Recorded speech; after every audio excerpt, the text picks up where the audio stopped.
मैंने एक पागल लड़की की छोटी बहन की तरह मदद की, पर उसने मेरे ही घर में डाका डाल दिया। मेरे ही पति का बच्चा उसके पेट में था। पागल वो थी या मैं? ये कहानी दोस्तों राधिका की है। आइए शुरू करते हैं। आजकल आप सारा दिन बाहर रहते हैं, क्या बात है जनाब?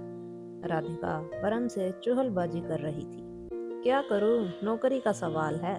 नहीं तो तुम्हें छोड़कर जाने का मेरा मन बिल्कुल भी नहीं करता है। परम ने भी हंसी का जवाब हंसी में दे दिया। पहले तो ऐसा नहीं था, फिर अचानक इतने ज्यादा व्यस्त क्यों हो रहे हैं? क्या माजरा है? इस बार राधिका ने संजीदगी से पूछा था। तो क्या घर बैठ जाऊं? परम को भी गुस्सा आ गया। इसमें इतना गुस्सा होने की क्या बात है? मैं पूछ ही तो रही थी बस, राधिका बोली। तुम मुझ पर शक कर रही हो, परम ने कहा, जैसे मैं किसी और से मिलने जाता हूँ, है न? अरे, मैं तो मजाक कर रही थी। आप तो अलग ही बात करने लगे, कहीं सच में ऐसा तो नहीं? राधिका ने फिर से खेलते हुए अंदाज में कहा। तुम्हारे मन में ऐसे ऐसे ख्याल आ जाते हैं जिनका कुछ भी मतलब नहीं होता है। परम ने झुंझलाकर कहा। अच्छा बाबा, माफ कर दो। मैं तो इसलिए कह रही थी कि गर्मी की छुट्टियों में हम सब बच्चों के साथ कहीं बाहर घूमने चले। राधिका जैसे अपनी सफाई पेश कर रही थी। ठीक है, देखते हैं, परम ने कहा। घर के कामकाज निपटा कर राधिका छत पर चली गई थी। तभी दरवाजे की घंटी बजी। जब दरवाजा खोला तो सामने एनजीओ की मुखिया शीला दीदी खड़ी थी। आओ शीला दीदी, अचानक कैसे आना हुआ? राधिका ने पूछा। तुम्हें पता है राधिका कि आजकल एनजीओ में क्या हो रहा है? ऐसा क्या हो रहा है जो मुझे नहीं पता? राधिका ने उत्सुकता से पूछा। अरे, पिछले कई दिनों से एक लड़की आई हुई है। वो कुछ बावरी सी है, अजीब अजीब बातें करती है, नाम पता अपना कुछ नहीं बताती। सड़कों पर इधर उधर भटक रही थी। कोई भला मानुस उसे अपने एनजीओ में छोड़ गया। हाँ, मैंने भी सुना था इस बारे में। पता नहीं बेचारी कौन है, शीला ने आगे बताते हुए कहा। तुम जल्दी एनजीओ में आना। हमसे तो उसने बात नहीं की, हो सकता है तुमसे कर ले। तुम्हारी ही उम्र सी की है वो। राधिका ने उन्हें आश्वासन दिया कि वो जल्दी ही एनजीओ का चक्कर लगाएगी। अगली ही सुबह राधिका एनजीओ गई। वहां वो लड़की एक कमरे में कोने में डरी सहमी सी बैठी थी। राधिका उसके पास गई तो वो लड़की और सिकुड़ कर बैठ गई।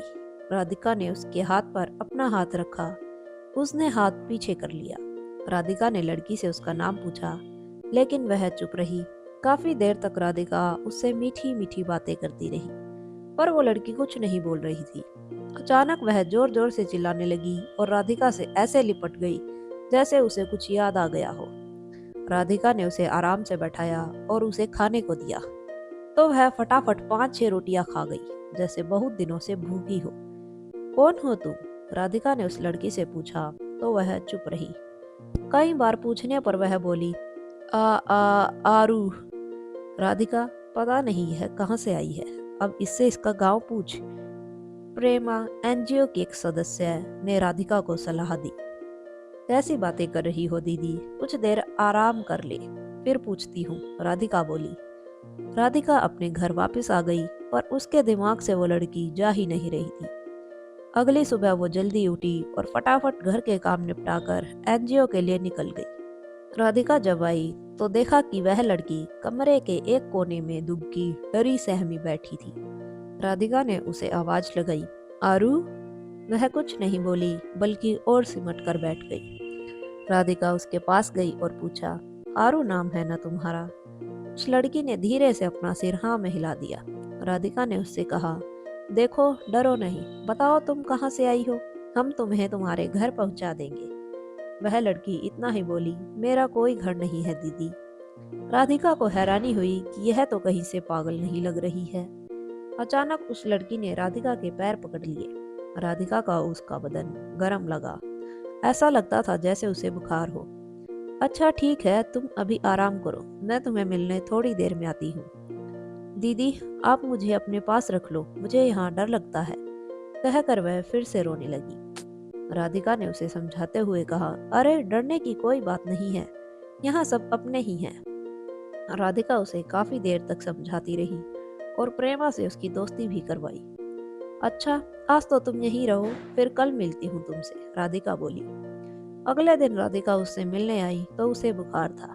ऐसे ही आजकल करते करते कई दिन हो गए, पर आरू वहां से न जा सकी। वैसे राधिका अब तक सिर्फ इतना ही जान पाई कि वह एक पहाड़ी लड़की थी और किसी आदमी से मिलने आई थी। तुम्हें यहाँ कौन छोड़ गया है? राधिका ने पूछा। मेरे गांव में कई लोग यहाँ पर फेरी लगाने आते हैं, उन्हीं लोगों के साथ मैं भी आ गई। देखो, अगर तुम हमें अपने गांव का नाम पता बता दोगी तो हम तुम्हें वहां पहुंचा देंगे, राधिका ने कहा। मैं पहली बार अपने गांव से बाहर निकली हूँ और मुझे तो यह भी नहीं पता कि मेरे गांव का क्या नाम है। पता नहीं वह सच बोल रही थी या झूठ, पर राधिका को उसकी बातों पर कभी भरोसा हो जाता तो कभी नहीं। अभी आरू को आए हुए कुछ समय ही बीता था कि राधिका को पता चला कि वह माँ बनने वाली है। राधिका हैरानी में पड़ गई। उसने आरू से पूछा कि यह सब क्या है, कौन है इस बच्चे का पिता? आरू ने कहा, दीदी, उन्हीं को तो मैं ढूंढने आई हूँ। वो मेरे गांव आए थे और मुझसे शादी करने का वादा किया था। मेरे माता पिता को पैसे दिए जिससे हमारे घर की हालत ठीक हो सकी। मैंने उन पर भरोसा किया और नतीजा आप देख ही रही हैं। राधिका को कुछ भी समझ नहीं आ रहा था कि वह क्या करे। उसने परम से बात की। यह सब सुनकर वह भड़क उठा। मैंने तो पहले ही कहा था, इस झंझट में मत फंसो, अब भुगतो। किसने कहा था एनजीओ जाकर मसीहा बनने को? तो क्या मैं अपनी खुशी के लिए एक काम भी ना करूं? राधिका ने चिढ़ते हुए कहा। करो तुम्हें जो करना है, परम ने झुंझलाहट में आकर जवाब दिया।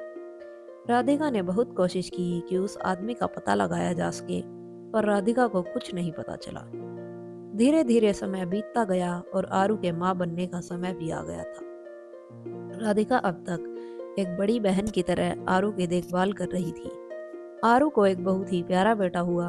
उस बच्चे को देखकर राधिका को अपने बच्चों के बचपन याद आ गई। ठीक होने के बाद आरू वहीं एनजीओ में रही और छोटे मोटे कामों में हाथ बटाने लगी। राधिका उस दिन एनजीओ आई तो आरू उसे दरवाजे पर ही मिली। वो बाहर भागी भागी जा रही थी। राधिका ने उसे रोकने की कोशिश की पर वो नहीं रुकी और दरवाजे से बाहर आकर इधर उधर देखने लगी। राधिका ने आरू से पूछा, क्या हुआ, क्या देख लिया तुमने? दीदी दीदी, मैंने अभी उन्हें देखा जिन्होंने मुझे धोखा दिया था। अभी वो यहीं खड़ा था, आरू ने हांफते हुए जवाब दिया। राधिका ने चौकीदार से इधर उधर देखने को कहा पर वह आदमी कहीं नहीं मिला। राधिका ने और एनजीओ के लोगों ने कैमरा में चेक किया पर उन्हें कोई ऐसा आदमी नहीं दिखा जिस पर आरू की बात के अनुसार शक किया जा सके। कोई सुराग नहीं मिलने पर वो मामला फिर से थोड़ा ठंडा पड़ गया। कुछ दिन बाद राधिका को छोड़ने जब परम आया तो आरू ऊपर से देख रही थी। कुछ देर नीचे का काम करने के बाद राधिका आरू से मिली। उस दिन वह कुछ चुप चुप थी। राधिका ने उससे पूछा पर उसने कहा कि उसकी थोड़ी तबीयत खराब है। राधिका ने उस पर ज्यादा जोर नहीं डाला और उसे आराम करने को कहकर चली गई। अगले दिन राधिका आरू से मिलने उसके कमरे में आई तो देखा कि आरू कमरे में नहीं थी और उसका बच्चा पलंग पर सो रहा था। राधिका ने बच्चे को गोद में उठा लिया। बच्चे के पास एक चिट्ठी रखी थी। राधिका ने उसे पढ़ना शुरू किया। दीदी, मैं पागल नहीं हूँ, लेकिन आप मुझ पर यकीन करें। आपने मेरी मदद की है, मैं आपसे झूठ नहीं बोलूंगी। मैं बहुत गरीब घर से हूँ। कुछ समय पहले परम साहब मेरे गांव आए थे। वही मेरे बच्चे के पिता हैं। आप मुझ पर यकीन करें। जब मैंने उन्हें आपके साथ देखा तो मैं समझ गई कि वो आपके पति हैं। आपने मेरी इतनी मदद की, मैं आप दोनों के बीच नहीं आना चाहती। मैं इस बच्चे को तो नहीं पाल पाऊंगी। आप चाहे तो किसी को ये बच्चे गोद दे दे। मुझे माफ करना दीदी, पर अब ये जानने के बाद कि परम आपके पति हैं, मैं यहाँ नहीं रह सकती। मैं यहाँ से जा रही हूँ। राधिका चिट्ठी पढ़कर मानो आसमान से नीचे गिर पड़ी। इतना बड़ा धोखा, इतना बड़ा गुनाह। उसकी आंखों के सामने सब कुछ होता रहा और उसे पता भी नहीं चला। उसे समझ ही नहीं आ रहा था कि वो अपने पति पर यकीन करे या उस लड़की पर जो अपना छोटा बच्चा यहाँ छोड़ कर गई है। राधिका को लगा कि कमरे की दीवारें चीख चीख कर कह रही हैं, राधिका, पागल वह नहीं तू थी जो अपने पति और एक अनजान लड़की पर भरोसा कर बैठी। पागल पागल पागल।